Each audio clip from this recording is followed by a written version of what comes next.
성경 말씀 창세기 27장 1절에서 4절 제가 봉독합니다.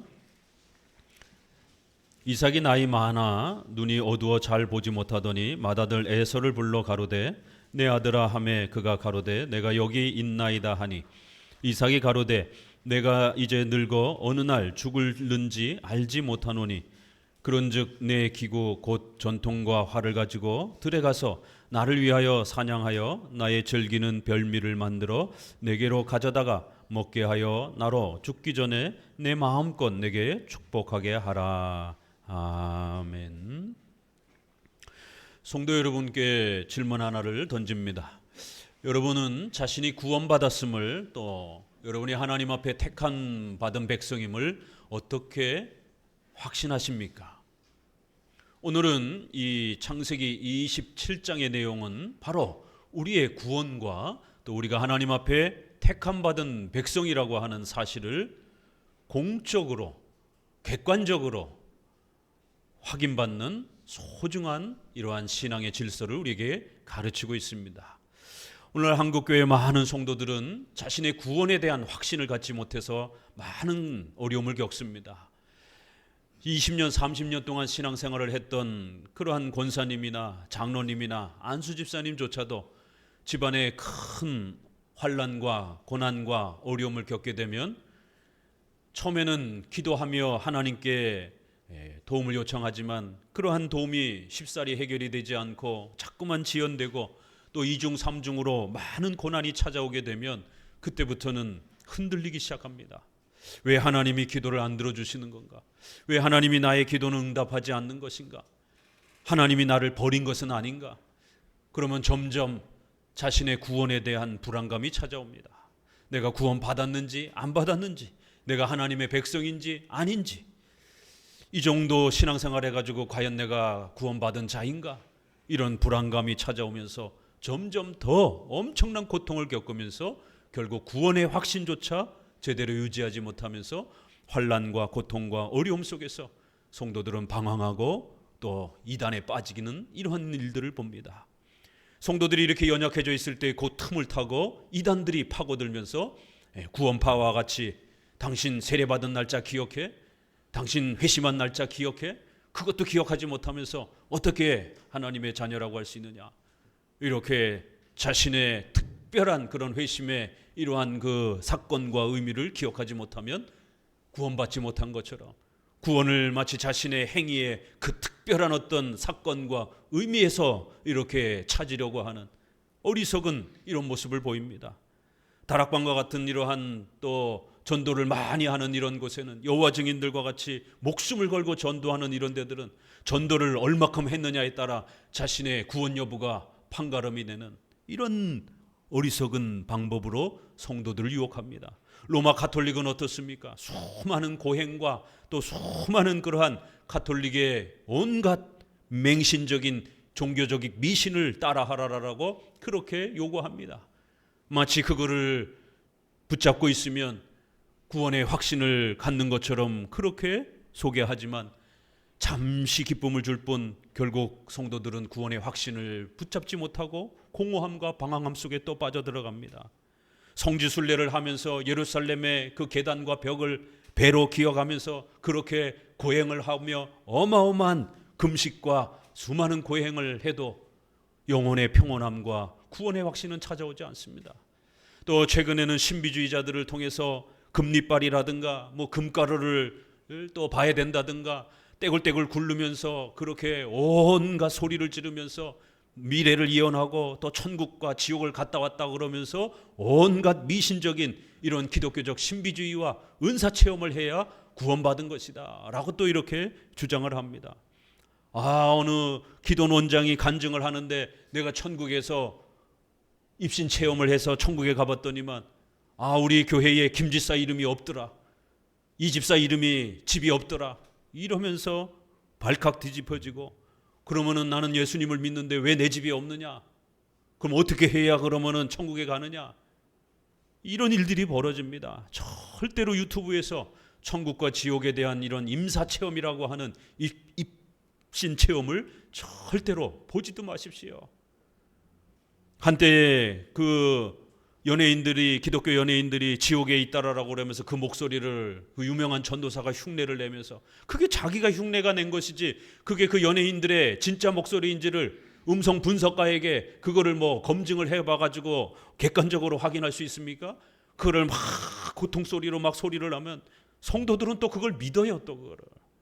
이런 어리석은 미신의 이러한 그 경험들을 해야만이 마치 구원받은 것처럼 또 이렇게 착각을 합니다.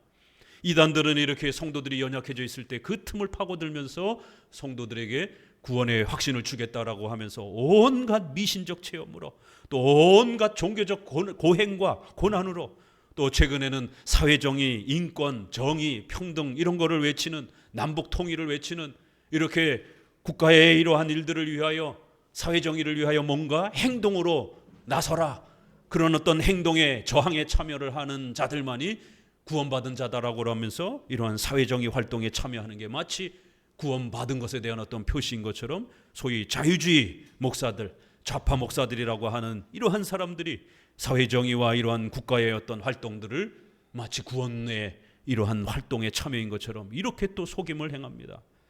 도대체 어떻게 해야 여러분들은 자신의 구원받은 것을 강렬하게 죽을 때까지 확신을 갖고 살아가실 수 있겠습니까? 하나님의 택한 백성이라고 하는 강력한 확신을 흔들림 없이 어떻게 붙잡고 살아가실 수 있을 것입니까?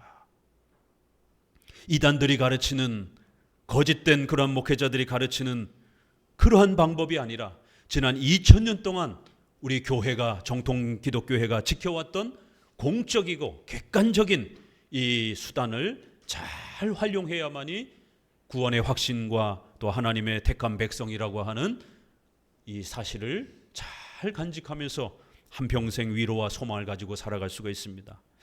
오늘 본문은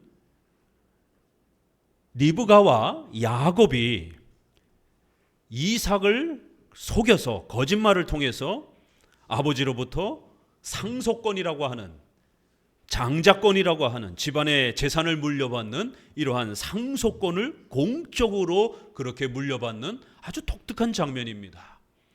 이거를 문자 그대로 우리 성도들이 함부로 따라해서는 큰일 납니다. 여러분이 야곱도 아니고, 여러분이 리브가도 아니고, 여러분이 이삭도 아닙니다.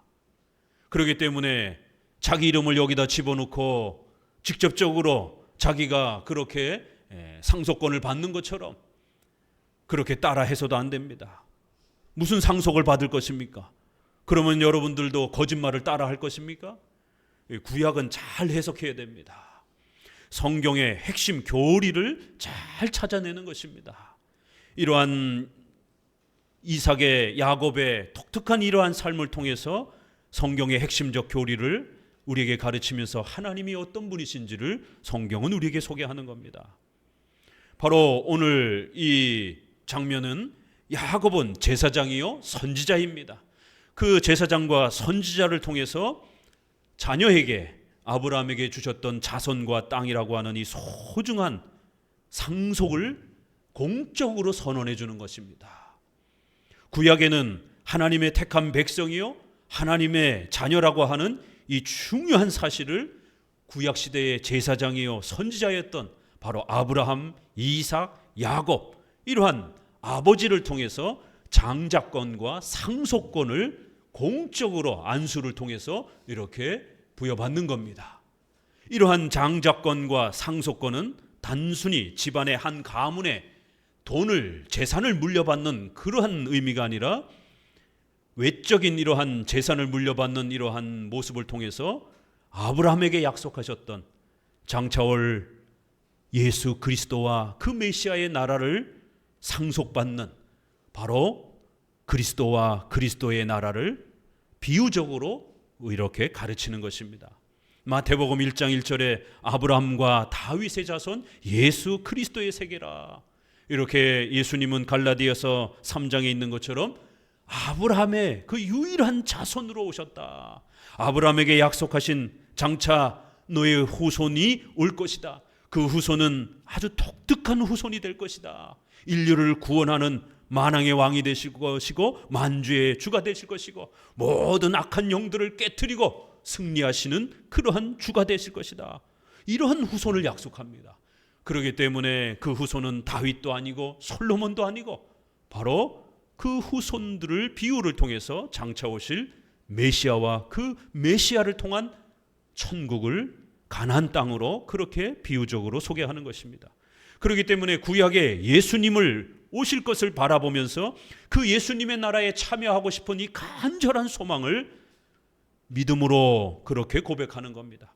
그래서 자손과 가나안 땅, 바로 메시아와 천국을 간절히 사모하는 이러한 모습으로 구약의 복음, 이신칭이 이러한 예수님을 믿는 소중한 복음이 자손과 땅이라는 형태로 가르쳐지고 있는 겁니다. 그렇기 때문에 이 자손과 땅을 상속받는 상속자가 된다라고 하는 것은 바로 예수 그리스도와 그 그리스도의 나라에 참여하는 권리를, 그 상속권을, 유산을 물려받는다라는 그런 의미가 있는 것입니다. 그렇기 때문에 아브라함은 자신의 장자가 아닌 둘째인 바로 이삭에게 첫째는 오히려 육신의 자녀로 버리고 약속의 자녀로서 이삭에게 그 장자권을 부여한 것입니다. 왜요? 하나님이 이스마엘을 버리고 이삭을 선택하셨다라고 말씀하셨기 때문에 이제 이삭은 야곱을 선택하고 에서를 버려야 됩니다. 왜요? 하나님이 그들이 태어나기도 전에 야곱을 선택하셨고 에서를 버린다라고 예언하셨기 때문입니다. 그런데 이제 오늘 본문은 이삭이 어려서부터 장자에 대한 지나친, 첫째 아들에 대한 지나친 육신적 애정 때문에 첫째 아들을 품에 끼고 첫째 아들만 오냐오냐 하면서 첫째 아들에 대한 애정을 쏟아 그렇게 첫째 아들을 사랑합니다. 나이가 늙어 이제 죽음을 얼마 앞두고 있는데도 불구하고 첫째 아들에게만 집중을 하는 것이, 그러니까 그 부인인 리브가는 하나님께서 예언해 주셨던 그 아들들이 태어나기도 전에 뱃속에 있을 때에 두 민족이 너의 뱃속에 있다. 그 두 민족이 이제 다투게 될 것이다. 하나님은 동생 야곱을 선택하고 첫째를 버릴 것이다. 이렇게 말씀하시면서 하나님이 선택하고 예정한 백성은 야곱을 통해서 이어져 갈 것이다 라고 창세기 25장 23절에 그렇게 예언해 주셨습니다. 그렇기 때문에 리브가는 이 거룩한 복음의 약속이 야곱을 통해서 계승된다라고 하는 것을 하나님의 계시를 통해서 들었던 겁니다. 그리하여 창세기 25장 28절에 이삭은 에서의 사냥한 고기를 좋아하므로 그를 사랑하고 리브가는 야곱을 사랑하였더라. 이렇게 어려서부터 아버지 이삭은 첫째라고 하는 것 때문에 첫째 에서를 더 사랑했고 리브가는 하나님의 말씀을 더 소중하게 여겨서 둘째인 야곱을 더욱 소중하게 사랑하였더라라고 이렇게 소개하면서 이제 오늘 27장 본문에 와서는 그 부모들의 이 모습이 이제 적나라하게 드러납니다. 이삭은 제사장이었기 때문에 반드시 그 제사장과 선지자를 통해서 공식적으로 야곱이 택함받은 하나님의 백성이요 장차 올 예수 그리스도의 선조로서 그렇게 선언받아야 됩니다. 그 상속권과 그 재산권을, 장자권을 공적으로 제사장으로부터, 선지자로부터 임명받아야 되는 겁니다. 아직은 임명해 주질 않았습니다. 그렇기 때문에 이제 죽음 직전에 임명을 해줘야 되는데 이 에서는, 이삭은 에서만을 사랑하는 것이에요. 그러다 보니까 리브가가 이래서는 안 되겠다. 자칫 잘못하면 남편 이삭이 이제 눈도 어두웠는데, 눈이 침침한데 첫째 아들 둘째 아들도 잘 분간을 못하는데 가뜩이나 평생도록 첫째 아들만 끼고 살았는데, 야 이거 돌아가시기 직전에 잘못 에서에게 축복하고 만약 죽게 되면 이거 어떡하지? 결국 이러한 다급한 마음 때문에 남편을 속이고 에서를 속이고 이제 야곱에게 축복을, 선지자요 제사장으로서 이제 장자권과 상속권을 공적으로 선언해주는 이 귀한 소중한 축복권을 거짓말로 받아냅니다. 이런 내용입니다. 이 상속권과 유산권, 이 축복권은 바로 구약의 복음을 상속하는 장차올 예수 그리스도의 이 소중한 선조가 되어지는, 조상이 되어지는 이러한 복음을 계승하는 소중한 축복권입니다. 그런데 이 축복권을 거짓말이라는 악한 방법으로 자신이 장차올 예수 그리스도를 바라보고 신자가 되었음을, 하나님의 택한 백성이 되었음을 제사장과 선지자로부터 공적으로 선언받아야 되는데, 객관적으로 선언받아야 되는데, 이 소중한 축복권을 거짓말이라고 하는 악한 방법으로 자신의 택함 받음을, 자신이 구원받았음을, 자신이 장차올 메시아의 조상됨을 그렇게 거짓말로 가지는 이런 실수를 하게 됩니다. 그 마음의 열정은 소중한데 장차올 예수님을 바라보고 하나님이 야곱을 선택할 것이다라고 하는 그 예언을, 하나님의 말씀을 소중하게 간직한 리브가와 야곱은 그 열정은 소중한데 자신이 구원받았는지, 자신이 하나님 앞에 택함 받은, 바로 하나님으로부터 선택을 받은 믿음의 조상의 손조의 그러한 가문에 들어간다라는 것을 공적으로 선언받아야 되는데 그거를 거짓말로 얻어낸 거예요. 참 희한한 장면이죠. 구원의 확신과 하나님의 택함 받은 이 소중한 가문이라고 하는 이 엄청난 이 축복권을 공적으로 선언받아야 되는데 그거를 거짓말로 얻어내는 거예요. 이거 어떡할 겁니까? 리브가와 야곱을 따라하자라고 해도 큰일 납니다. 거짓말을 하면서 악한 방법으로 제사장과 선지자를 속이고 받아냈기 때문에 이 과정에서 까딱 잘못하면 아버지가 이걸 사실을 깨닫고 화가 나가지고 저주를 선언하게 되면 어떡합니까? 그러니까 엄마 리브가가 걱정하지 말아라. 그 저주와 정죄는 내가 다 받을 테니까 아들아 너는 빨리 고기를 준비해가지고 에서가 돌아오기 전에 아버지에게 맛있는 음식을 대접해주고 너가 에서라고 속이고 빨리 축복권을 받아내. 에서가 돌아오기 전에 이 모든 것을 끝내야 돼. 혹시라도 아버지가 저주하게 되면 그 저주는 내가 다 받을 테니까 걱정하지 마. 이삭은 제사장이요 선지자이기 때문에 만약 저주를 선언하게 된다라면 참혹한 일이 벌어지는 거예요. 그런데도 리브가는 그 저주를 자기가 감당하겠다라고 다짐하면서 남편을 속이고 에서를 속여서 결국 그 축복권을 받아내려고 합니다. 구원받았는지 하나님의 택한 백성으로서 예수 그리스도의 조상으로서 이 가문의 영예를 얻는 이 소중한 신앙의 권리를 거짓말이라고 하는 악한 방법으로 제사장과 선지자의 이 명예를 실추시키면서 받아내는 장면입니다. 그렇기 때문에 리브가와 야곱을 우리가 함부로 따라합시다라고 이렇게 말을 해도 참 어려운 것이고요. 또 한편으로는 리브가와 야곱이 그 장자권, 상속권을 또 받아내려고, 그거를 얻으려고 자신이 구원받았는지 하나님의 택한 백성으로서의 이런 소중한 이 구원의 택함 받음을 보여주는 이 외적인 이 수단을 또 얻어내려고 하는 이 축복권을 받고 싶어 하는 그 간절한 열정은 누구보다도 또 칭찬받을 만합니다. 이렇게 리브가와 야곱은 복음에 대한, 복음을 간직하고 자신들이 구원받고 하나님의 택한 백성이라고 하는 이 소중한 표시를 가지려고 간절히 매달리는 것은 너무나도 귀한데, 그런 구원받은 것에 대한 표시와 하나님의 택한 받은 백성으로서의 표시를 거짓된 방법으로, 악한 방법으로 그렇게 붙잡는 것은 잘못된 겁니다. 오늘날 우리 성도들이 자신이 구원받았는지 하나님의 택함 받은 백성인지가 불안해서 그렇게 신비 체험과 이상한 체험에 그렇게 매여 거기에 자신의 삶을 빼앗기게 되고, 금리빨, 음리빨을 또 그렇게 받아야만 구원받는다 해서 한때 80년대, 90년대 그런 금리빨로 변화시킨다 해서 얼마나 많은 부흥사들이 사람들을 속이고 돈을 뜯어냈습니까? 그런데 그런 기도원에 많은 성도들이 찾아다니고 이런 악한 방법으로 천국과 지옥 경험해 주겠다라고 그렇게 전국 팔도 기도원에서 수많은 성도들을 미혹할 때에 성도들은 불안해서 그런 방법을이라도 어떻게 해서든지 얻어서라도 자기가 구원받았음을 확신하고 싶어서 그렇게 여기저기 쫓아다니는 악한 방법으로, 잘못된 방법으로, 거짓된 방법으로 구원의 확신과 택함받은 백성이라고 하는 이 확신을 붙잡으려고 하는 참으로 이런 안타까운 모습을 보게 되는 겁니다.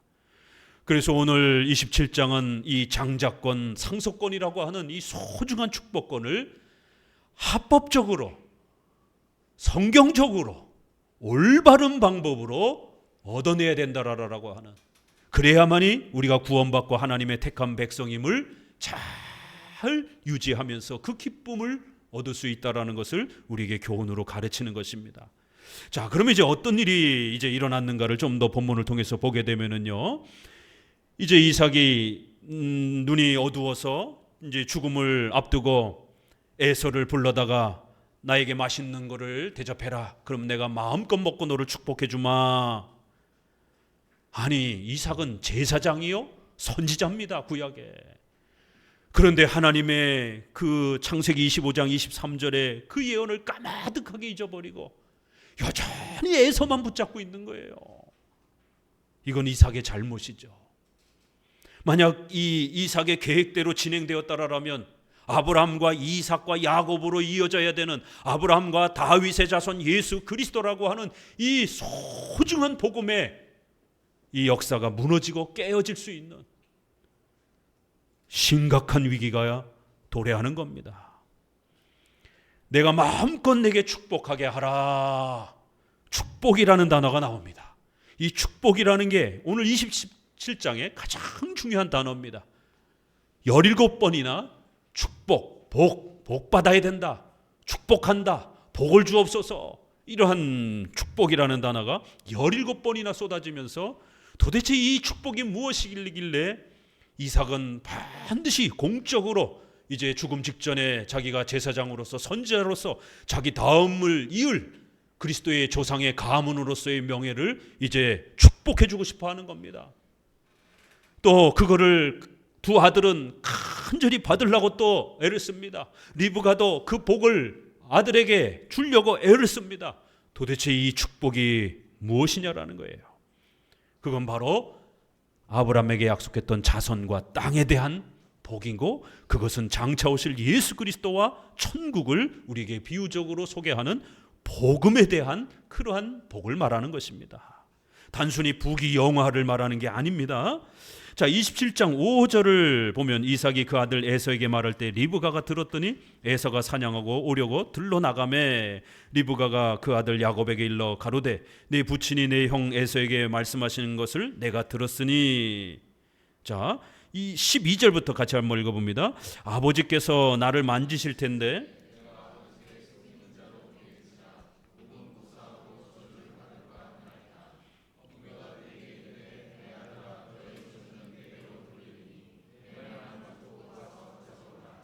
그가 가서 취하여 어미에게로 가져왔더니 그 어미가 아비의 즐기는 별미를 만들었더라. 이렇게 이제 리브가가 남편과 에서가 하는 말을 들었고, 야, 이거 큰일 났구나. 남편이 노망이 났나? 왜 도대체 죽기 직전까지도 하나님의 말씀을 기억하지 못하고 세상에 에서만 끼고 살더니만 마지막 죽음 직전에도 에서에게 축복하겠다라고 이제 공적으로 이제 그 하나님의 축복권을 선언하겠다라고 선언해버린 것이에요. 자, 우리 여성분들, 아내된 분들, 만약 남편이 이런 실수를 하면 어떻게 할 겁니까? 리브가는 남편을 속이는 방법을 선택했습니다. 야, 이래서는 안 되겠다. 남편이 이거 노망이 난 게 분명하다. 이 눈도 어두웠고 이제 정신도 오락가락하는구나.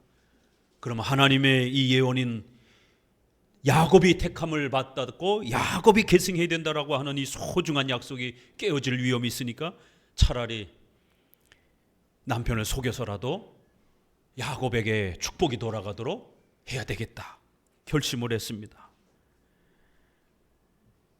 결국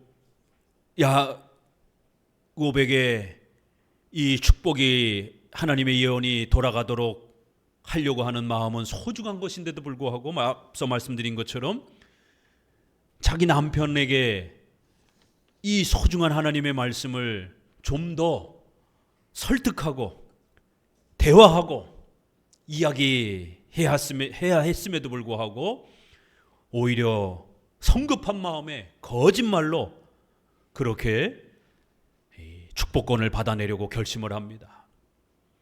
하나님의 전능하신 역사를 믿는다라면 좀 더 기다려 했어야 되죠.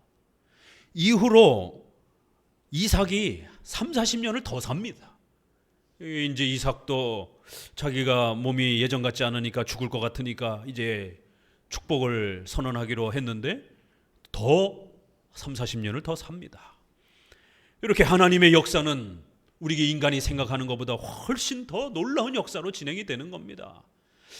정신이 오락가락했던 남편이 정신이 다시 돌아올 수도 있는 것이죠.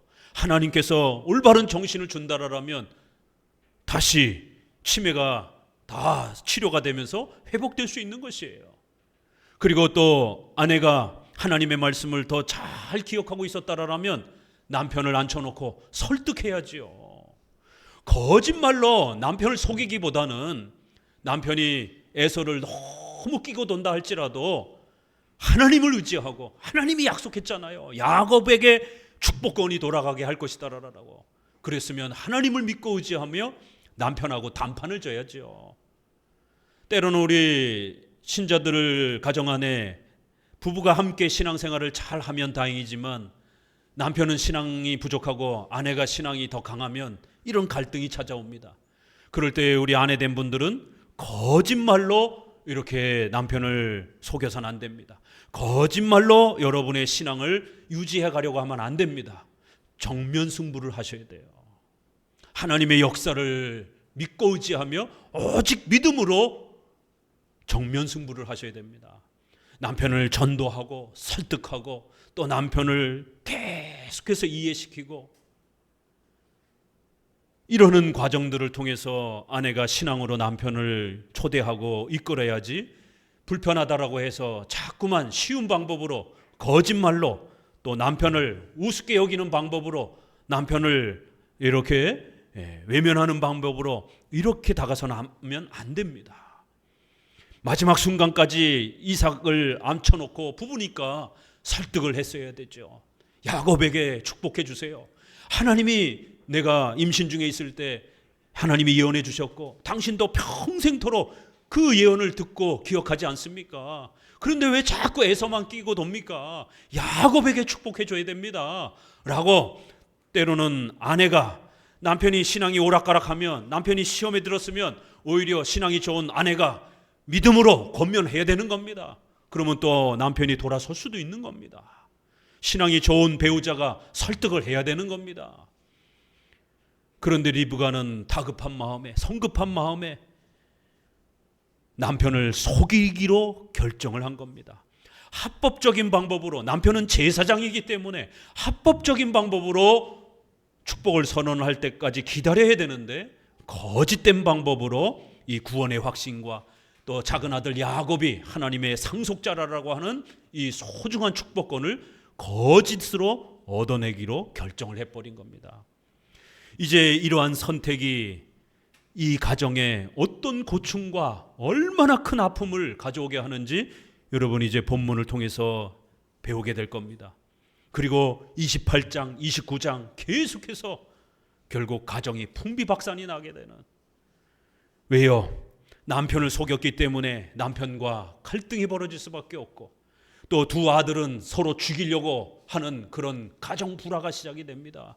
그래서 결국 아들 둘 다 죽을 수 있는 위험한 상황이 벌어졌기 때문에 결국 작은 아들을 자신의 친정으로 멀리 보내는, 잠깐 있으면 될 줄 알았는데 자그마치 20년 동안이나 아들을 보지 못하는 이런 엄청난 가정 불화가 닥칩니다. 자신의 한 번의 잘못된 선택 때문에, 한 번의 그 거짓말 때문에 결국 자식을 보지 못하고 자식들끼리 서로 죽이려고 달겨드는 이런 가정 불화와 20여 년 동안 자식을, 야곱을 보지 못하면서 그렇게 노년을 보내야 되는 엄청난 가정 불화와 고통을 겪게 되는 것입니다. 비록 리브가와 야곱이 복음을 소망하고 복음을 간직하려고 장차올 예수 그리스도에 대한 이 축복권을 붙잡고 지키려고 하는, 신앙을 붙잡으려고 하는 이 열정은 참으로 칭찬받을 만합니다. 그러나 자신의 구원받음과 하나님의 택한 백성이라고 하는 이 소중한 권리를 거짓된 방법으로, 거짓된 수단으로 그렇게 사용해서는 안 되는 겁니다. 야곱은 어떻습니까? 잠깐이면 될 줄 알았는데 20년 동안이나 아버지도 보지 못하고 어머니도 보지 못하고 가정을 떠나서 그렇게 살아야 되는 엄청난 고통을 겪습니다. 삼촌 집에 갔는데 그 삼촌의 딸들을 마음에 들어서 연애를 하고 결혼을 하려고 합니다. 그런데 삼촌이 속입니다. 이제 우리 성도들은 잘 알고 있는 이야기죠. 야곱의 그 거짓말, 아버지를 속였던 그 거짓말이 어떤 대가로 돌아오는가 보세요.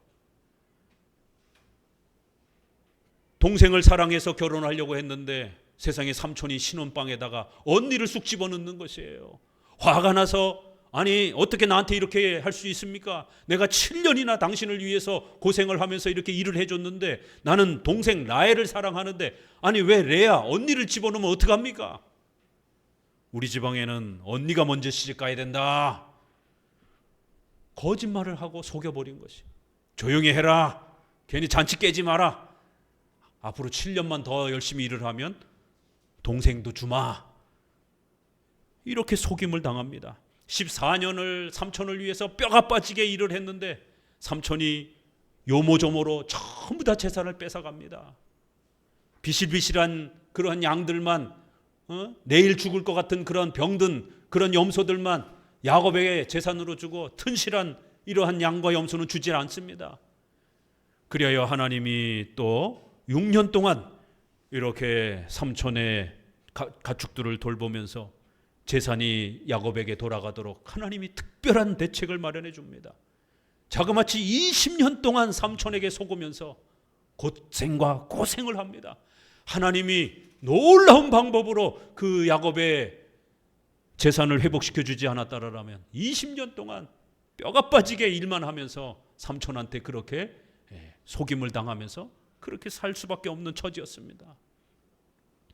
형 이삭은 죽이려고 돌아옵니다. 이를 박박 갈면서 야곱을 죽여야 그 축복이 나한테 돌아온 것이다라고 생각하면서 그렇게 동생을 죽이려고 했고, 또 야곱이 고향으로 돌아오려고 할 때도 야곱을 죽이려고 그렇게 찾아오기도 합니다. 형과 불화가 생겨서 그렇게 엄청난 고통을 겪고 부모님도 뵙지 못하면서 또 이렇게 어려움을 겪고 또 삼촌에게 속임을 당하면서 전 재산을 뺏기면서 아버지를 속인, 제사장이요 선지자인 아버지를 속인 대가이죠. 절대로 거짓된 방법으로 여러분의 구원의 확신과 여러분이 택함 받음을 악한 방법으로 그렇게 붙잡아서는 안 되는 겁니다. 성경적인 올바른 방법으로 구원의 확신과 우리가 하나님의 자녀가 된다라고 하는 이 소중한 축복권을 붙잡으셔야 되는 것이에요. 자, 27장 15절에 리브가가 집안 자기 처소에 있는 맏아들 에서의 좋은 의복을 취하여 작은 아들 야곱에게 입히고 또 염소 새끼의 가죽으로 그 손과 목에 매끈매끈한 곳을 꾸미고 그 만든 별미와 떡을 자기 아들 야곱의 손에 주매. 자, 19절 같이 읽어봅니다. 야곱이 아비에게 대답하되 나는 아버지의 맏아들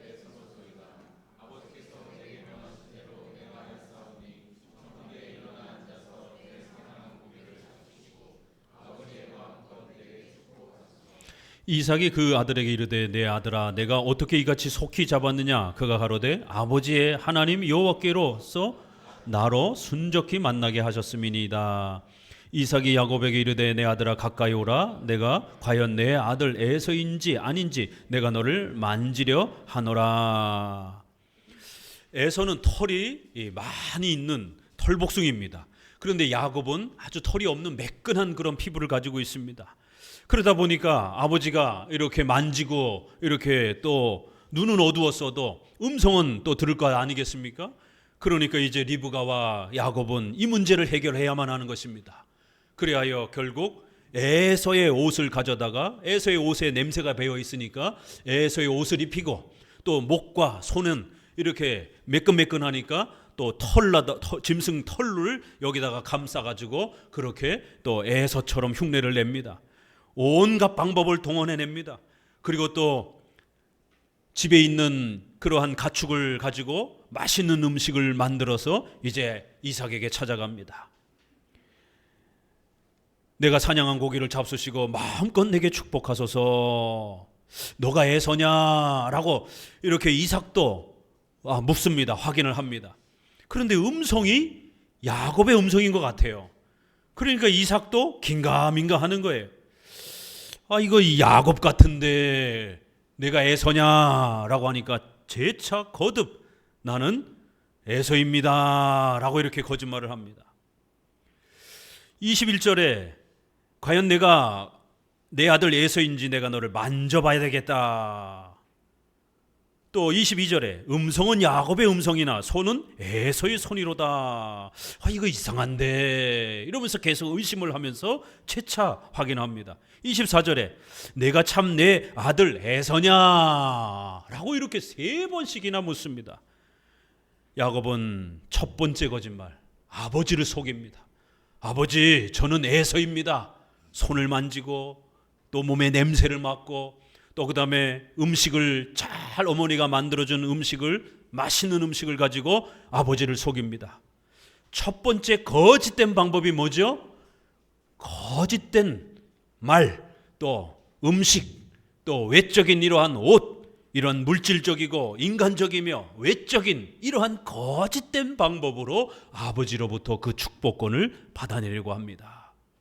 마치 오늘날 우리 한국교회 성도들이 거짓된 그러한 수단과 방법으로 부귀영화로 돈이 많은 걸로 자기가 성공한 걸로 마치 구원의 확신을 유지하려고 하는, 마치 가난하고 병들고 이러면 구원받지 못한 것처럼 온갖 기복주의와 번영에 빠져가지고, 번영신앙에 빠져가지고 자기가 성공하면 구원받은 것처럼, 그래서 신자들도 돈 하면서 그렇게 온갖 삶을 세상 사람들처럼 부귀영화에만 목적을 둡니다.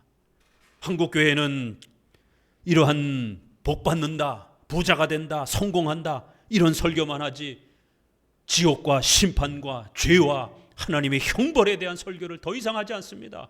왜요? 성도들이 불편해한다라고 느끼니까. 한국교회는 기복주의에 빠져서 그 부귀영화를 누가 더 많이 가지고 있느냐에 따라 구원받은 것처럼 이렇게 착각을 합니다. 물질적이고 외적인 별미를 만들어서, 맛있는 것을 만들어서 그렇게 아버지를 속이면서, 또 외적인 모습을 속이면서 그런 외향적인 물질적인 것을 통해서 아버지로부터 그 축복권을 얻어내려고 하는 이런 어리석은 모습을 보입니다. 최근에 사회주의, 이러한 또 공산주의를 표방하는 포괄적 차별금지법에 교회의 예배의 자유와 신앙의 자유를 억압하는 이 무시무시한 법을 추구하는 자유주의와 좌파 목사들을 중심으로 한 그런 교회들은 사회정의와 남북통일, 인권, 동성애를 그렇게 인권이라고 주장하며 포괄적 차별금지법을 빨리 통과시키라라고 교회들이 앞장서서 그렇게 국회의원들을 압박합니다. 목회자들이 동성애를 비판하면 이제 처벌을 받을 수 있는 이러한 무시무시한 법입니다. 지난주에 스페인에서 동성애자들을 이성애자로, 정상적인 그런 이성애자로 옮기기 위한 치료 행위를 정신과로, 또 물질, 이 호르몬 치료로 여러 가지 의학 치료를 하는 전환 치료라고 합니다. 이거를 동성애자를 이성애자로 옮기려고 하는 이런 치료를 하는 의사, 또 그러한 거를 추천하는 학부모 징역 2년에 처한다라고 스페인에서 법을 바꿨습니다. 부모들이 자기 자식이 동성애자인데 이성애자로 다시 돌아오겠다라고 의사와 치료를 받으려고 하게 되면, 그걸 말리면 부모도 처벌을 받는다라는 거예요. 이번 주에 스페인에서도 벌써 그런 서구 유럽들은 포괄적 차별금지법을 오래전에 통과시켰기 때문에 형벌을 더 강화시키는 겁니다. 의사도 처벌받고 부모도 처벌받고 그거를 죄라라고 설교하는 목사도 처벌받고, 이게 포괄적 차별금지법입니다. 그런데 이거를 정의와 인권이라고 주장을 하면서 그러한 것에 참여하라라고 외치는 그러한 어리석은 목회자와 교회들이 있습니다. 이런 외적인 이러한 거짓된 잘못된 이러한 수단을 마치 구원받은 선택받은 하나님의 참된 교회인 것처럼 이렇게 주장하는 참혹한 모습들이 있습니다. 이거는 잘못된 방법입니다. 이건 합법적인 방법이 아닙니다. 2000년 우리 정통 기독교는 절대로 그런 거를 구원의 표시로 말하지 않았습니다. 자, 두 번째 거짓말의 또 내용이 나옵니다. 두 번째 거짓말의 내용은 아니 에서를 보낸 지가 얼마 안 됐는데 어떻게 이렇게 빨리 왔어? 그랬더니 뭐라고 거짓말을 합니까? 하나님 여호와께서 나로 순적히 빨리 만나게 해주셨습니다. 아버지, 내가 사냥을 갔는데 금세 요 집 앞에 좋은 그러한 사냥거리가 있어서 금방 잡아왔습니다. 하나님의 이름을 걸고 거짓말을 하는 거예요. 앞부분이 육신적이고 물질적인 걸로 아버지를 속였다라면 두 번째는 신앙적인 걸로 아버지를 속이는 거예요. 하나님을 이용해서 아버지를 속이는 이러한 거짓된 방법으로 신앙의 확신과 이 축복권을 얻어내려고 합니다. 하나님께서는 우리에게 예배, 설교, 성찬, 기도, 찬송 이런 소중한 신앙의 선물들을 주셨습니다. 이걸 통해서 우리는 하나님을 예배하고 하나님을 사랑하고 하나님으로부터 은혜를 받는 교회의 아주 소중한 수단들입니다. 그런데 이거를 악용해서 이거를 남용해가지고 성경적인 올바른 이 신앙의 수단 형태로 사용하지 아니하고 결국 이거를 망가뜨려서 거짓된 방법으로 하나님이 주신 소중한 신앙의 수단들을 하나님을 악용해서 신앙의 수단들을 악용해서 자신의 구원의 확신을 유지하려고 하는 이런 모습을 교회 안에서 보게 됩니다. 어떤 것들이 있습니까? 앞서 말씀드린 것처럼 천국과 지옥 간증이라든가 금리빨, 금가루 이러한 황홀경 체험이라든가 신비 체험이라든가 하나님이 주신 소중한 기도라고 하는 이 기도의 수단을 가지고 정상적으로 기도하는 게 아니라 그렇게 천국과 지옥을 갔다 갔다 하면서 황홀경 속에 빠져가지고 미신적인 기도를 하는 겁니다. 미신적인 예배를 드리는 것입니다. 하나님을 악용해서 신앙의 수단을 악용해서 자신이 구원받았다라고 하는 것을 이렇게 축복권을 얻어내려고 하면 안 되죠. 그건 2000년 교회사 속에 끊임없이 이단적인 그러한 수단이요 방법이다라고 정통 기독교를 통해서 끊임없이 정제되었던 그런 행동들입니다. 오늘날 교회 안에서 일어난다라고 해서 그게 다 성경적이지 않습니다. 2000년 교회사를 보게 되면 끊임없이 이단을 정죄하고 그 이단들이 행했던 수많은 행동들을 정통 기독교는 기록으로 자료로 남겨놓았습니다. 절대로 이런 행동에 빠지지 말라라고, 이거를 성령운동이라라고 착각하지 말라라라고, 이거는 악한 사탄의 그런 거짓된 운동이다라라고 그렇게 우리의 선조들은 교회의 역사를 통해서 자료를 남겨온 겁니다. 그래서 사도 신경을 고백하는 거예요. 초대교회에 100년, 200년쯤에 만들어진 사도신조, 아무리 성경을 읽고 은혜 받았어도 아무리 까무러치는 희한한 황홀경 체험을 했어도 이 사도신조의 이 신앙 고백에 어긋나게 되면 이단이라는 겁니다. 그건 잘못된 이상한 사탄이 준 체험이라는 겁니다. 사탄도 능력을 행하는 존재이기 때문에 데살로니가 후서 2장에 거짓 이사와 기적으로 사람들을 미혹한다. 진리를 믿지 않는 사람들, 성경을 사랑하지 않는 사람들에게 그런 희한한 기적과 이적 체험을 주어가지고 사탄을 따르도록 한다. 요한계시록을 보십시오. 죽은 자가 살아나서 희한한 기적을 일으키고 수많은 그러한 기적들을 행하면서 사람들을 자기 편으로 사탄이 모은다라고 이렇게 경고하고 있습니다. 교회 안에서 기적이 일어났다라고 해서 그것이 무조건 다 성령 체험이 아닙니다. 불교와 힌두교와 무당들도 이방 종교에도 희한한 기적들 많습니다. 정신 똑바로 차리셔야 됩니다. 하나님의 이름을 걸고 하나님이 주신 신앙의 수단으로 하나님이 속히 잡게 해주셨습니다. 자신의 그 소망을 얻어내기 위해서 하나님을 이용하면 안 되는 겁니다. 하나님이 주신 소중한 신앙의 수단을 함부로 악용해서는 안 되는 것이에요. 자, 계속해서 봅니다. 25절 읽어봅니다. 이삭이 가로되 내게로 가져오라. 내 아들의 사냥한 고기를 먹고 내 마음껏 내게 축복하리라. 야곱이 그에게로 가져가매 그가 먹고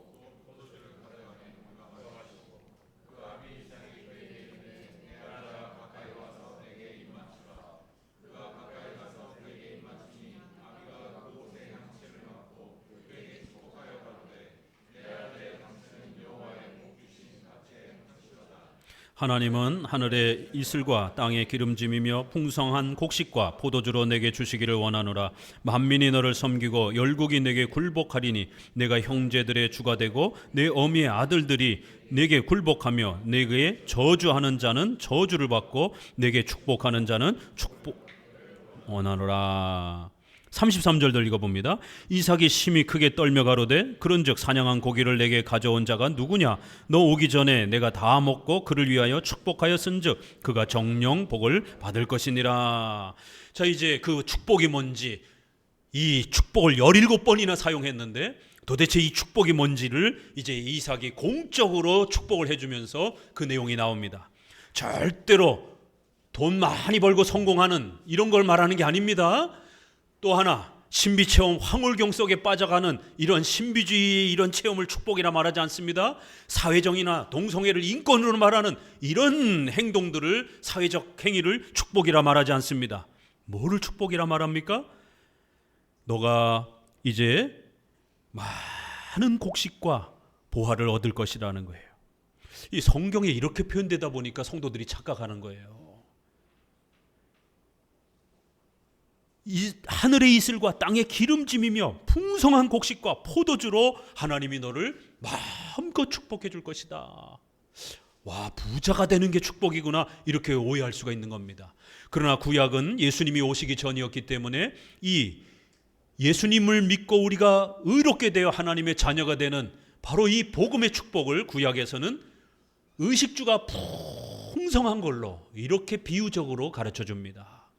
그래서 구약에는 의식주의 축복을 많이 받았다라는 얘기가 많습니다. 땅의 곡식이 풍성해서 굶주리지 않고, 또 우물 이야기가 많이 나오잖아요. 왜요? 생존에 필요한 물이 아주 중요하기 때문에. 그래서 성령 충만함을 물이, 강이 충만한 걸로 이렇게도 많이 소개를 합니다. 요한계시록에도 보게 되면은 천국의 모습을 강이 흘러넘쳐서 모든 골짜기마다 물이 흘러넘치는, 그래서 그 강에서 헤엄을 치는 이런 식으로 천국을 이야기하기도 합니다. 물이 없으면 죽는 거예요. 이렇게 우리의 생존에 필요한 의식주와 물과 이러한 것으로 이렇게 천국을 영혼이 구원받는 것을 이렇게 표현하는 겁니다. 또 보석과 보물, 금은 보화를 많이 얻는다, 이렇게도 소개를 합니다. 아무튼 인간이 얻을 수 있는 가장 행복하고 좋은 것들, 물질적인 것으로 이렇게 표현을 합니다. 왜요? 인간은 천국을 보지 못했기 때문에, 복음의 이 영광스러움을 눈으로 보지 못했기 때문에 눈에 보이는 이 즐거움을, 인간이 겪을 수 있는, 누릴 수 있는 최고의 이러한 육신적인 즐거움을 빗대어서 하나님이 주시는 죄사함의 구원의 축복을, 천국의 복을 이렇게 비유적으로 소개를 하는 것입니다. 절대로 물질적인 이것이 복의 본질이라고 생각하시면 안 됩니다. 자, 그리고 나서는 바로 그 복의 본질을 덧붙입니다. 바로 이런 의식주의 큰 축복은 뭐를 말하는 겁니까? 29절에 만민이 너를 섬기고 열국이 내게 굴복하고 내 형제들의 주가 되고, 온 만민이 너 앞에 굴복을 하고 너는 온 만민의 주가 될 것이다라는 거예요. 어떻게 야곱이 온 만민의 주가 됐습니까? 만민의 주가 된 적이 없어요. 야곱은 가나안 땅 그것도 겨우 차지하려고 애를 쓰다가 못 차지했습니다. 애굽으로 피신해가지고 기근 때문에 얼마나 고생했습니까? 창세기 후반부에 보게 되면 요만큼의 땅덩어리도, 요만큼의 민족도 굴복해 본 적이 없어요. 겨우 다윗이나 솔로몬 때 가서 가나안 그 족속 정도만이 굴복을 합니다. 온 만민이 굴복한 본 적이 없어요. 성경에서 이렇게 말하는 것은 바로 예수 그리스도를 말하는 겁니다. 온 세상이 굴복하고 온 세상이 엎드리는 만왕의 왕이 되시고 주가 되시는 예수 그리스도만이 이런 권리를 얻는 겁니다. 바로 이 야곱이 소망하는 메시아의 나라, 메시아, 바로 그 소망을 함께 축복하는 자는 축복을 받을 것이고, 야곱이 소망하는 그 축복권을, 그 소망을 깔보고 조롱하는 자들은 저주와 정죄를 받을 것이다라는 거예요. 저주와 정죄라는 말이 구약에서 가장 무서운 단어입니다. 이거 뭐 먹을 거리가 없어가지고 땅을 빼앗기고 이런 문제가 아니에요. 저주, 정죄, 하나님으로부터 저주와 정죄를 받는 게 인간에게 가장 무서운 참혹함입니다. 아담이 선악과를 따먹고 나서 정령 죽으리라고 하는 그 죽음은 세 개가 있죠. 하나님과 멀어지는 것, 우리의 의가 사라지고 하나님과 원수가 되는 이 비참함, 두 번째, 이 땅에 비참하게 살다가 실제로 죽는 거예요. 죽음 다음이 끝이 아닙니다. 영원한 지옥의 형벌이 우리에게 준비되어 있다는 거예요. 이게 바로 하나님의 저주라는 겁니다. 인간이 처한 죽음의 무서운 세 가지 모습이라는 거예요. 이것이 창세기에 끊임없이 저주와 정죄받은 죄인된 인간들이라라고, 전적 부패한 인간들, 저주받은 인간들이라라고 이렇게 소개하고, 바로 그 저주와 정죄로부터 벗어나는 것, 이게 복이라는 거예요. 아주 전형적인 구약의 이신칭이, 우리가 죄인된 우리가 죄사함 받고 예수 그리스도의 보혈의 피로 우리가 죄사함 받고 하나님의 자녀가 되어 저주와 정죄를 받지 않는 의로운 자가 되는 것, 바로 이게 복이라는 겁니다. 아주 정확하게 그 복의 본질이 무엇인지를 이렇게 소개하는 것입니다. 자, 바로 이러한 축복이 야곱에게 공적으로 선언이 됐습니다. 그런데 우리가 뒤늦게 보게 되면 야곱이 이 복을 받고 나서 돌아가자마자 에서가 바로 돌아옵니다. 어디를 보시느냐면 30절 봅시다. 이삭이 야곱에게 축복하기를 마침에 야곱이 그 아비 이삭 앞에서 나가자 곧 그 형 에서가 사냥하여 돌아온지라. 그가 별미를 만들어 아비에게로 가지고 가서 가로되 아버지여 일어나서 아들의 사냥한 고기를 잡수시고 마음껏 내게 축복하소서. 그 아비 이삭이 그에게 이르되 너는 누구냐? 그가 대답하되 나는 아버지의 아들 곧 아버지의 맏아들 에서로소이다. 이삭이 심히 크게 떨며 가로되 그런즉 사냥한 고기를 내게 가져온 자가 누구냐? 너 오기 전에 내가 다 먹고 그를 위하여 축복하였은즉 그가 정령 복을 받을 것이라. 에서가 급히 돌아왔지만 이미 벌써 야곱이 다 복을 받아갔고 그 복은 단 한 번만 주어지는 것입니다. 에서는 울며 아버지에게 그 복 취소하고 나에게 다시 주세요 라고 하니 아버지가 뭐라래요? 분명히 야곱이 나를 속이고 거짓말로 간교하게 에서가 받을 복을 빼앗아 갔다. 아버지도 이제 다 아는 거예요. 야곱이 간교하게 빼앗아 갔다라고까지 말합니다. 거짓말로 아버지를 속이고 빼앗아 갔다라는 것까지 다 알게 됐습니다. 그러나 이삭은 이제 정신 차린 거예요. 두려웠던 겁니다. 내가 뭔 짓을 한 것인지. 동생 야곱을 축복했어야 되는데 나는 여태껏 에서인 줄 알고 축복을 해준 겁니다. 이제 뒤늦게 에서가 돌아오고 나서야 모든 상황을 다 깨닫고 이거 내가 잘못했구나.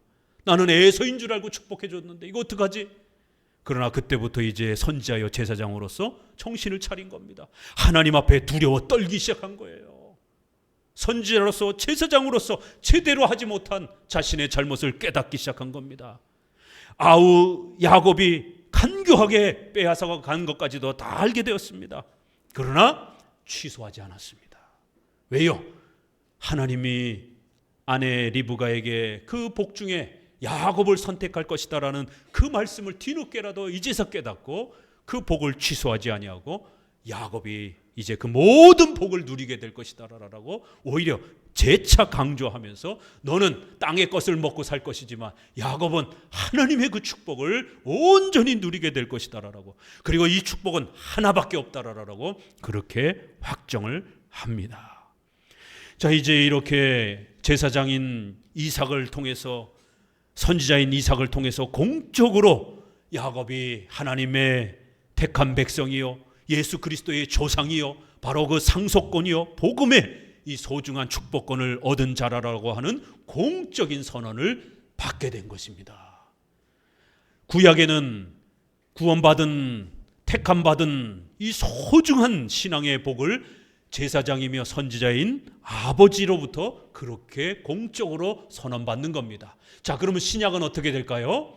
이제는 더 이상 구약의 성전도 제사장도 없습니다. 자, 신약은 예수님이 오셔서 이제 이런 구약의 제도들이 중단되었기 때문에 신약에 새롭게 세워주신 소중한 공적인 객관적인 이 구원의 확신과 택함받은 축복권을 아셔야 됩니다. 이제 주보를 한번 보시기 바랍니다. 주보에 먼저 어디를 보시느냐면 대오리문답 153문을 읽어봅니다. 하나님의 법을 위반했기 때문에 우리가 마땅히 받아야 할 그의 진노와 저주를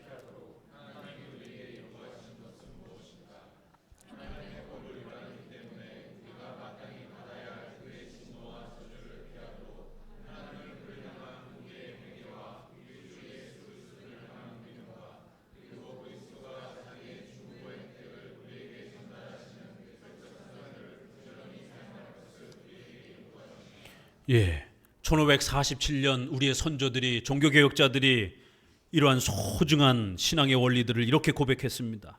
하나님의 진노와 저주로부터 우리가 구원받기 위해서는 어떤 수단이 있어야 되느냐라는 거예요. 신앙과 회개가 있어야 됩니다. 개인적으로는 반드시 회개하고 예수 그리스도를 믿어야 되는 개인적 신앙 고백이 있어야 됩니다. 그러나 이것에서 끝나는 게 아닙니다. 나는 신앙 고백을 했지만, 나는 예수님을 믿는다고 고백했지만 내가 구원받았는지, 내가 하나님의 택한 백성인지 어떤 표시가 있어야 될 것 아닙니까? 그래서 하나님은 교회를 통해서 공적인 외적 수단을 만들어 주셨다라는 거예요. 이 외적 수단을 우리에게 세워주셨다라고 말합니다. 그 외적 수단은 154문에 그리스도께서 자신의 중보의 혜택을 우리에게 전달하시는 외적 수단은 무엇입니까? 읽어봅니다. 그리스도께서 자신의 중보의 혜택을 우리에게 전달하시는 외적 또는 일반적인 수단은 그의 모든 규례들인데 특별히 말씀과 성례 및 기도이다. 이 모든 것은 택함을 받은 자들이 구원받는 데 효력 있게 한다. 예수 그리스도의 그 소중한 복음의 역사가 어떻게 전달된다고요? 개인적으로는 신앙과 회개, 공적으로는요 외적인 수단을 통해서 주어지는데 말씀, 성례, 기도, 이거를 은혜의 수단 세 가지라 이렇게 말합니다.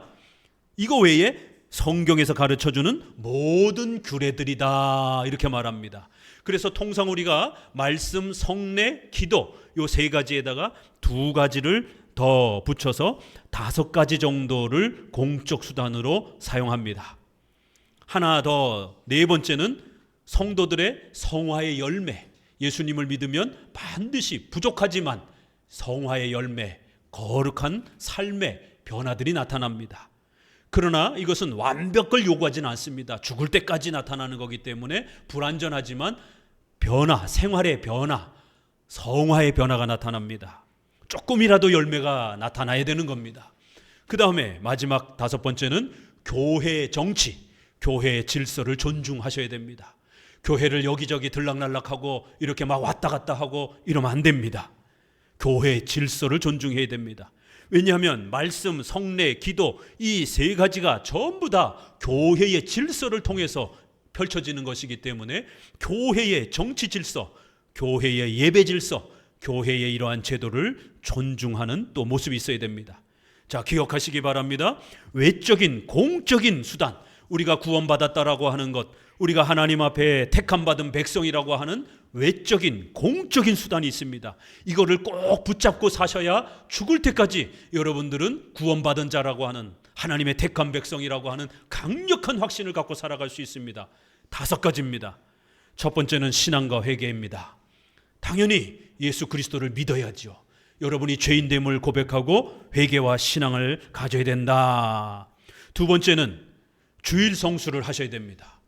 아니, 신앙과 회개를 했는데 교회를 안 와요. 예배를 안 드려요. 그러면 신자가 아닙니다. 아무리 자기가 예수님 믿겠다라고 자기 스스로 고백한다 할지라도 정규적인 이 주일 성수를 통해서 예배를 안 드리면 우리 교회는 그를 신자로 취급하지 않습니다. 주일 성수를 통해서 말씀을 들어야 되고 예배를 드리며 기도 생활을 하셔야 되는 거예요. 이렇게 주일 성수를 하셔야 되는 겁니다. 셋째, 교회는 우리 성도들의 구원의 확신을 돕기 위한 거룩한 예식이 있습니다. 세례와 성찬. 여러분이 신앙 고백을 하면 일정한 기간을 주일 성수를 하는 걸 지켜보고 교회는 세례를 줍니다. 세례는 물을 머리에 이렇게 부어주면서 물이 더러움을 씻듯이 예수 그리스도의 피 흘림을 통하여 우리의 모든 죄가 씻겨졌다라고 하는 것을 공적으로 표시해 주는 겁니다. 공적으로 이 사람은 구원받은 사람입니다. 그리스도의 피로 죄사함 받은 신자입니다 라고 표시해 주는 세례입니다. 그리고는 그리스도가 떡과 포도주로서 우리의 영의 양식이 되어 우리와 늘 동행해 주신다라고 하는 것을 물을 먹으면서 배가 부르는 것처럼, 양식을 먹으면서 배가 부른 것처럼 비교를 통하여 예수 그리스도께서 우리의 영의 양식이 되셔서 우리와 늘 동행해 주신다라는 것을 이런 보이는 표시를 통해서 우리 성도들을 도와줍니다. 세례와 성찬을 붙드셔야 됩니다. 금리빨, 금가루 이런 걸 붙잡는 게 아니라, 천국과 지옥 체험 이런 걸 붙잡는 게 아니라 세례와 성찬을 잘 붙잡으셔야 됩니다. 교회가 정기적으로 행하는 성찬에 꼭 참석하셔야 됩니다. 한국 교회는 1년에 2번밖에 성찬을 안 합니다. 이거요, 종교개혁 시대에 오히려 이단들이 성찬을 무시하려고 할 때 했던 행동들입니다. 종교개혁자들은 매주 성찬을 하기 원했습니다. 매달 하기를 원했습니다. 적어도 안 되면 1년에 4번은 하기를 원했습니다. 왜요? 성찬은 구원의 표시, 성도들이 하나님의 택한 백성이라고 하는 교회에 공적으로 성도들이 손과 발로, 손과 몸으로 느낄 수 있는 외적인 표시란 말이에요. 이 세례를 받는 장면, 또 자신이 세례를 받는 것, 또 남이 세례를 받을 때, 또 성찬에 참여하면서 우리는 하나님의 백성이라는 것, 강력한 확신을 객관적으로 보는 방식으로 그렇게 도움을 받았던 겁니다. 이거를 성도들한테 다 없애버리니까 성도들이 구원의 확신을 못 갖는 겁니다. 집에 조그만 요만큼만 어려움만 찾아와도 내가 신자인가? 아닌가? 하나님이 나를 도와주는가? 안 도와주는가? 왜 하나님이 우리 집안에 이런 큰 어려움을 주셨지? 하나님이 날 버린 것 같아? 불안감이 찾아와서 견딜 수가 없습니다. 그럴 때마다 여러분은 성찬에 참여하셔야 되는 겁니다. 그 성찬의 떡과 포도주를 먹고 마시면서, 그렇지, 나는 택한 백성이지, 나는 하나님 앞에 그리스도의 피로 구원받은 사람이지 라고 하는 강력한 외적인 확신을 도움받아야 되는 거예요. 오직 믿음으로 사는 것은 너무 힘든 일입니다. 왜요? 눈에 보이지 않는 하나님을 믿는 거기 때문에. 그래서 매주 나와서 주일 성수를 통하여 말씀으로 도움을 받고, 또 성찬을 손으로 먹고 마시면서 외적인 수단을 통하여 도움을 받아야 되는 겁니다. 이런 도움을 잃어버리게 되면 성도들은 저 밑바닥으로, 나락으로 떨어집니다. 그래서 하나님은 구약에는 성전에 가서 제사 드리면서 도움을 받은 겁니다. 제사장과 선지자를 통해서 도움을 받은 거예요. 그러나 신약에는 그게 다 사라졌잖아요. 신약에는 간단한 방법으로 바꿔주신 겁니다. 세례와 성찬, 그리고 4번째는 성화의 열매 말씀드린 것처럼, 그리고 5번째는 교회 정치의 또 이러한 질서들을 존중해 가는 것입니다. 25장 2항을 보게 되면 웨스민스터 신앙고백 17장 3항을 먼저 보겠습니다. 17장 3항 읽어보면, 그럼에도 성도들은 사탄과 이 세상의 유혹과 그들 안에 남아있는 부패의 우세함과 자신을 보호하는 수단들을 게을리함으로 극심한 죄에 빠질 수 있으며 그 결과 얼마 동안 죄에 빠져 있기도 하다. 자신들을 보호하는 수단들, 이 외적인 수단을 게을리하게 되면 엄청난 시험에 들게 된다는 거예요. 외적인 수단들. 18장 사망을 같이 읽어봅니다. 이러한 틀림없는 확신은 신앙의 본질에 속하는 것이 아니기 때문에 참된 신자는 이 확신을 소유하기까지 오랫동안 기다리고 많은 어려움과 더불어 싸워야만 합니다. 그러나 하나님이 그에게 값없이 주신 성령이 힘을 북돋아 주시기 때문에 그는 무슨 특별한 계시 없어도 통상적인 수단들을 옳게 사용함으로써 확신에 이를 수 있습니다. 그러므로 모든 신자는 자신의 부르심과 택함을 굳게 세우기 위해 전적으로 노력해야 할 의무가 있습니다.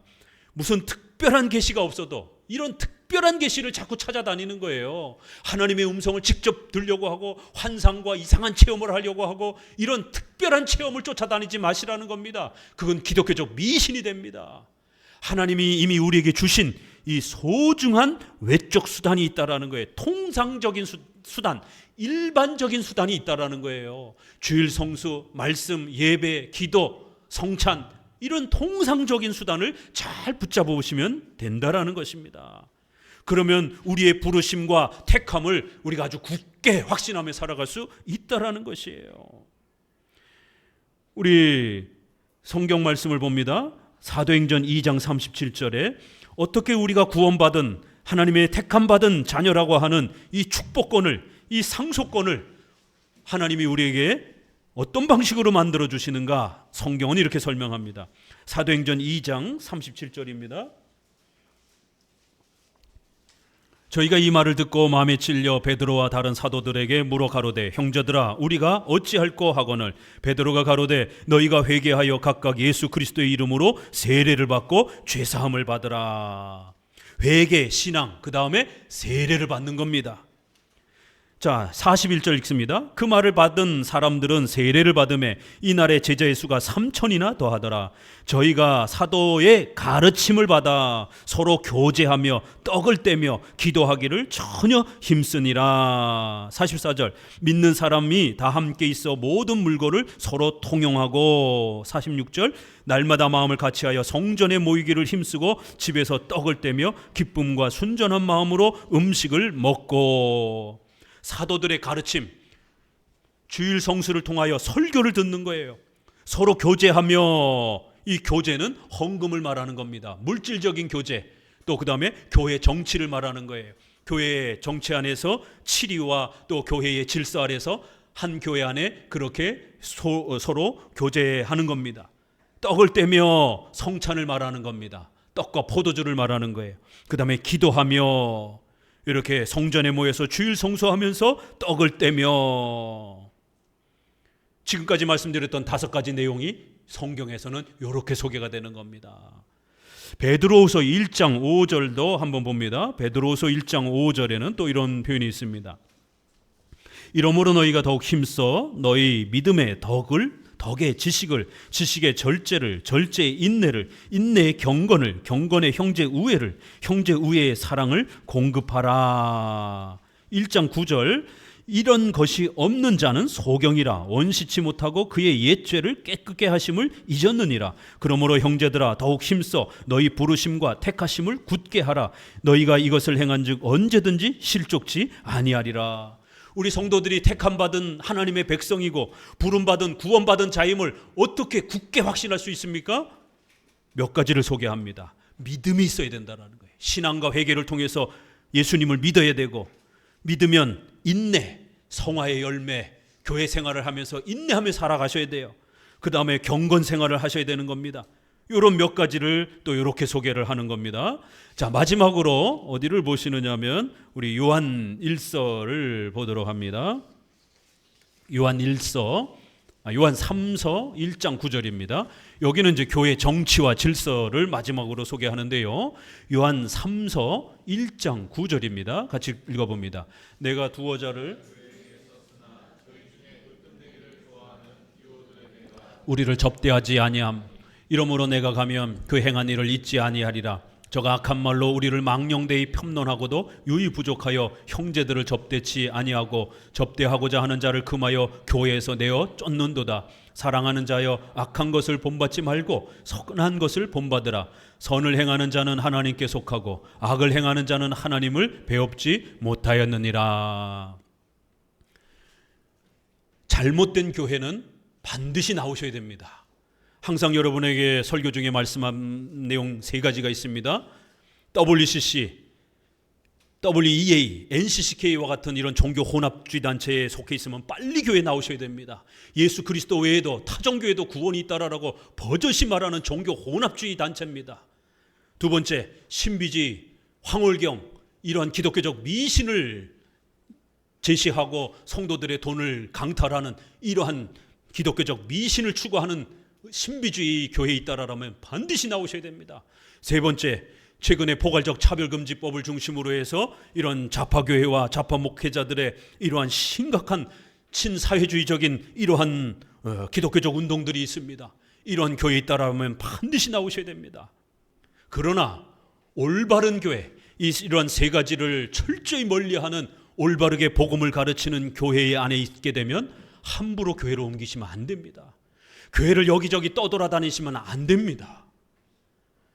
디오드레베와 같은 이러한 교회에 거만하고 으뜸되기를 좋아하는 교만한 사람이 교회를 쑥대밭으로 만들고 사도 요한과 순회 설교자들을, 선교사들을 갖다가 무시하고 저가 악한 말로 우리를 망령되이 폄론하고 목회자를 욕하고 성도들을 욕하고 장로들을 욕하고 뒤에서 수석거려가지고 사람들을 쫓아내고 이러한 교회를 파괴하는 악한 자들이 있다라는 것이에요. 결국 교회를 떠돌아다니면서 여기저기 평생토록 교회를 떠돌아다니게 되면 그런 사람들은 구원받은 사람으로 취급할 수 없다라는 겁니다. 교회를 사랑하지 않고 교회를 존중하지 않으면 말씀드렸던 5가지 주일 성수와 성찬과 이런 소중한 은혜의 수단을 사용할 수가 없는 거예요. 그건 다 교회를 통해서 주어지는 거기 때문에 교회 안에서 이렇게 분란을 일으키면서 교회를 쑥대밭으로 만들게 되면 악을 행하는 자가 되고 하나님을 배웁지 못하게 될 것이다라는 거예요. 선을 행하는 자는 하나님께 속할 것이다 라고 이렇게 말합니다. 우리의 신앙 고백에 웨스민스터 25장 2항에 보이는 교회, 유형교회를 말합니다. 이 교회를 떠나서는 정상적인 구원의 가능성이 없다라고 이렇게 말합니다. 칼빈이 기록한 제네바 신앙 고백에는 306문에 교회의 공적 집회에 꼭 참석해야 할 이유가 무엇입니까? 예수 그리스도께서 당신의 교회 안에 이 질서를 세워놓은 것은 2-3 사람만을 위한 것이 아니라 일반적인 교회의 모든 성도를 위한 것입니다. 게다가 그리스도께서 이것만이 교회를, 성도를 교육하고 양육하는 유일한 수단으로 선언해 주셨습니다. 이것만이 성도들이 구원받고 죄사함받아 하나님의 백성으로서 성장해 갈 수 있는 유일한 수단으로 교회의 공적 집회를 만들어 놓으셨다는 거예요. 그렇기 때문에 우리는 주님보다 더 지혜롭지 못하기 때문에 우리 모두는 이 질서를 잘 지켜야 됩니다. 참된 교회를 찾으셔야 되고, 참된 교회를 찾으셨다라면 함부로 교회를 옮기셔서는 안 됩니다. 조금 뭐가 다르다라고 해서 함부로 교회를 떠나서는 안 되는 겁니다. 이 잘못된 3가지만 잘 기억하시고 이 3가지에만 저촉되지 않는다라면 그 교회는 그래도 건강한 겁니다. 그러면 인내하면서 교회 정치 질서를 존중하면서 그 교회를 통하여 이런 소중한 외적 수단을 공급받으시면 하나님의 택한 백성으로 얼마든지 자신 있게 살아갈 수 있는 거예요. 어떤 환난과 어떤 고난이 막 폭풍처럼 몰아쳐도 절대로 여러분은 버림받지 않고 하나님의 택한 백성이라고 하는 이 어마어마한 자신감을 갖고 살아갈 수 있는 것입니다. 이거를 줄 수 있는 교회, 이거를 가르치는 교회가 참된 교회인 거예요. 오늘 27장을 통하여 야곱과 리브가의 간절한 그 복음에 대한 축복권, 그건 충분히 칭찬받을 만합니다. 그러나 또 그들의 실수는 거짓말로 악한 방법으로 이 소중한 신앙의 축복권을 유지하고 붙잡으려고 했던 이 실수, 이거는 고쳐야 되는 겁니다. 이 17장은 이렇게 하나님 앞에 우리가 구원받는 이 축복권, 이 상속권, 복음의 상속권을 합법적인 방법으로 교회의 공적인 수단과 방법으로 유지하며 살아가라라고 이렇게 우리에게 권면합니다. 기도합니다.